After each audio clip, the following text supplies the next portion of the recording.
Video kali ini saya akan membahas lagi tentang masalah slik OJK bagi para orang yang gagal bayar atau mungkin galbay pinjol. Sekarang informasinya sudah makin jelas di mana ternyata pinjol itu tidak masuk slik OJK. Jadi kebanyakan pinjol tidak akan melaporkan ke slik OJK bahwa nilai kredit kalian atau pinjaman kalian itu buruk.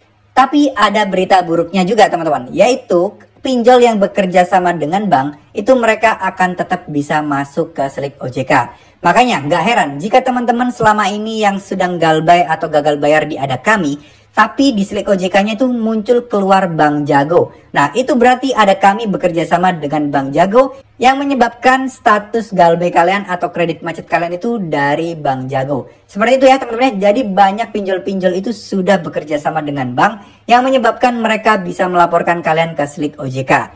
Nah, sebenarnya kalau misalnya kalian galbay itu nggak masuk slik OJK, tapi kalian itu masuk ke database atau mungkin di blacklist di AFPI ya, yaitu pengaturan dari P2P lending. Ini informasi fix juga dari OJK. Jadi dari layanan masyarakat OJK itu bilang bahwa P2P lending itu tidak masuk ke slik OJK. Tapi dengan catatan bahwa aplikasi pinjol atau P2P lending tadi yang bekerja sama dengan bank atau mungkin punya perusahaan yang lebih besar itu bakal masuk ke slik OJK. Contohnya mungkin seperti Tunaiku ya. Itu kan merupakan milik dari Amar Bank.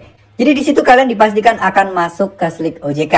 Nah, anggapan sebelumnya memang orang-orang banyak berpikiran bahwa kalau misalnya kenapa kok pinjol ini udah telat lama tapi kok nggak didaftarin ke slik OJK, ya karena mereka itu takut kalau mereka tidak bisa menagih hutang ke kalian setelah 90 hari. Ini merupakan aturan yang dibicarakan atau dicanangkan salah satu petinggi OJK ya, bahwa pinjol itu tidak boleh menagih lagi setelah 90 hari.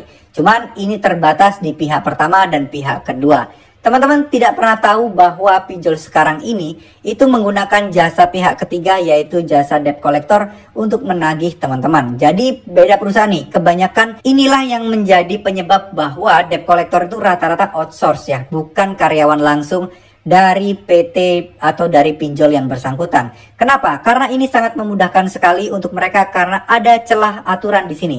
Oke, mungkin tidak boleh menagih lagi setelah 90 hari. Tapi itu kan antara pihak pertama dan pihak kedua. Pihak pertamanya si pinjol, pihak keduanya kalian. Nah, tidak ada klausa tentang pihak ketiga, yaitu DC lapangan outsourcing. Nah, inilah kenapa yang membuat pinjol itu bisa aman dari teguran-teguran OJK. Karena bukan mereka yang menagih, tapi adalah pihak ketiga, yaitu DC-DC tersebut teman-teman. Jadi makanya ketika ada pelanggaran-pelanggaran seperti ini, yang dibebankan hanyalah DC-nya aja, tapi bukan aplikasi pinjolnya. Semoga informasi ini bisa bermanfaat, jadi mungkin kalian harus berpikir secara bijak lagi ingin mengajukan pinjaman di mana. Ada pinjol yang bekerja sama dengan bank, ada pinjol yang tidak bekerja sama dengan bank. Semuanya harus kalian ketahui dulu agar kalian tidak terjebak di pinjol-pinjol tersebut. Tentunya melakukan pinjaman online itu penuh resiko, dan tentunya juga melakukan pinjaman online itu pasti ada bunga. Dan ada resiko-resiko jika teman-teman telat bayar atau gagal bayar.